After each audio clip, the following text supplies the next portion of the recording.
What is up, everyone? UFC 306 at the Sphere just ended. And yeah, it was a good card. I think it met the expectations. Had a few fight of the year contenders on there. Definitely a few round of the year contenders. But yeah, we'll get into it.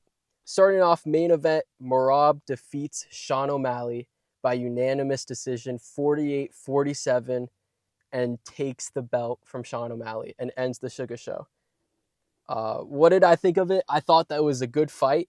I didn't think it was as bad as people said. It was definitely a letdown compared to the other fights. The co-main and main were very disappointing, especially after the fights before them. But Merab proved me wrong. I thought that he had no shot in this fight. I thought that Sean O'Malley, if he's able to knock out almost everyone he fights, or at least hurt them, and really damage them, and Merab gets hurt in every other fight, I thought Sean was good enough to knock him out or at least rock him several times. He hurt him at the end of round 5, but nothing crazy. But yeah, Sean O'Malley proved that he's an overrated striker, an overrated grappler. I thought his grappling was good in previous fights. I get he's never fought Merab, a grappler like him. But Merab has like no control time. He never controls anyone. And Sean O'Malley was getting controlled. He didn't look like he wanted to get up outside in the 5th when he knew he needed a finish. But I'm happy for Merab. You know, I think he's the much better person. Tim Welch, he's a good coach, but man, he's so annoying. It was crazy. Herb Dean, the first 10 seconds to get stopped, the glove grab, just everything, given both guys warnings, Merab getting hit at the end of the round. It was an insane fight. Not necessarily entertaining, but a lot of weird stuff happening. But yeah, good for Merab. Moving on, co-main event, Shevchenko dominates Grasso, completely unexpected. Again, I felt like you couldn't pick Merab and you couldn't pick Shevchenko. Grasso proved every fight she's gotten better, while Shevchenko, every fight it looked like she was getting a little bit worse, aging a little bit. And I thought that the 31-year-old would make more improvements than the 36-year-old, and I was dead wrong. Shevchenko dominates, proved to be one of the greatest female fighters to ever live, and she looked unstoppable. This was the best she's ever looked against high-level competition. Grasso was too okay with trying to submit her off of her back, and she got close, but she had nothing on the feet. So much for, her best trait is she's a great boxer. Yeah, completely false. But moving on, featured fight, Diego Lopes defeats Ortega, 30-27's him. Amazing performance. Diego's getting better every fight. He's a legit title challenger. He probably needs one more fight after this one for a title. And yeah, Ortega, it was a bad pick. I got this wrong too. I went 3 for 10, but Ortega, I knew he was going to lose the first. I knew he was going to get dropped. His chin definitely is not holding up. His chin is it's not gone, but it's way worse than it used to be. And I knew he was going to lose the first. I thought he was going to lose the third, but Ortega, he got dropped or rocked at the end. That gave Lopes the round. And I thought in the second round it was going to be close, but Ortega was going to be able to push. And he didn't push because he was too scared of the power. And he didn't utilize his grappling or his cardio, which was disappointing. But good for Diego. He looked great. Next up, fight of the night, Zellhuber versus Ribovics. I thought it was a draw. I thought Zellhuber won the first 2, and Ribovics, I gave him a 10-8 in the third. Fight of the night, one of the best fights of the year.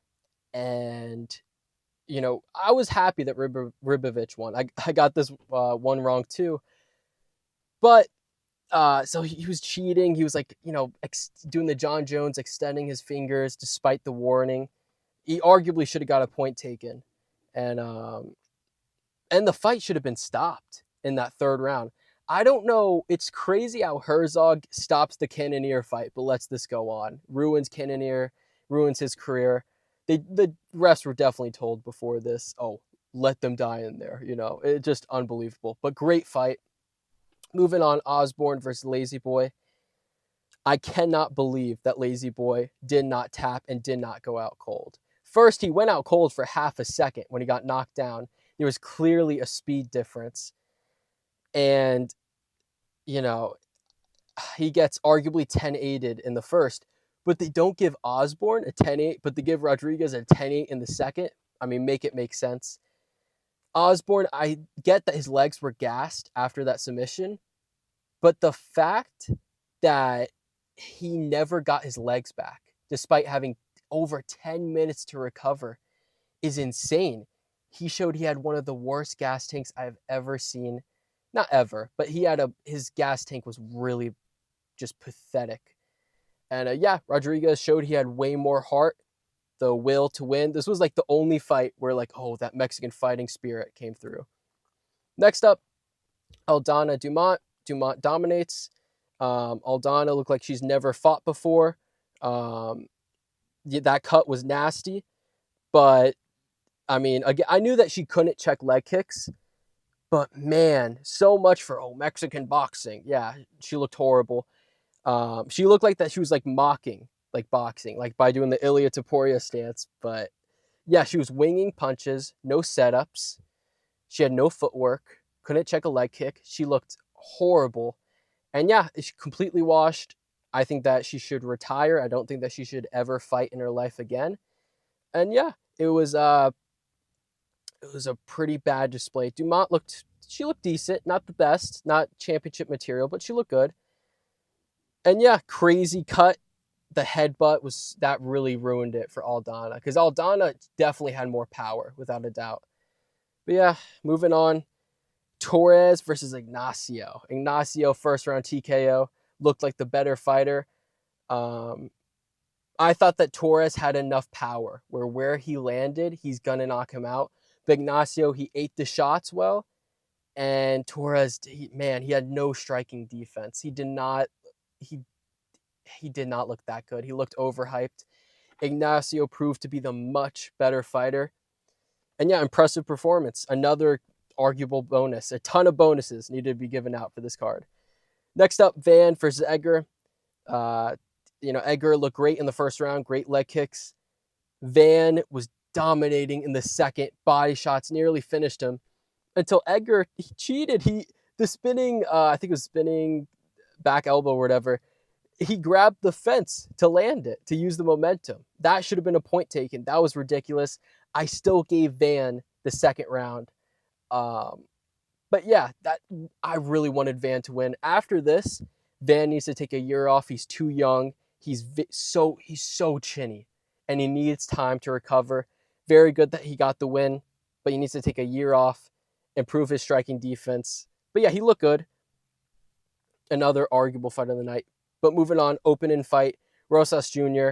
versus the Mongolian Murderer. Pretty mid fight. Rosas, he's only 19, so impressive. Crazy to call for 50 Gs after that performance, though.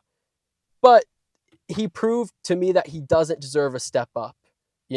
After this, they should give someone, the same skill level around. And yeah, he looked good. But for 19, he doesn't deserve a step up, though. They need to take him, take it slow with Rosas, Chihuihuis. And yeah, give him someone on that same skill level.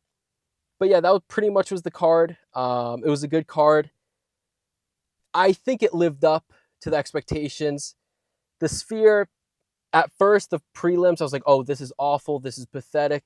It looks terrible. They wasted so much money. The audio was horrible, though, and I didn't like the camera angles. But the actual screen and the movies were great. And yeah, it did live up for the main card, the expectations. Actual card was great. I did horrible on it, but it's whatever. That happens. A lot of underdogs winning. And yeah, it was a good card. One of the better cards of the year, without a doubt, even though it ended very poorly. But yeah, good card. And I'm going to matchmake the winners and losers of the main card after this. And then I'm going to matchmake the rest of the 135 division, because a lot is going to change after Merab getting the belt. But yeah, that's it for me. And yeah,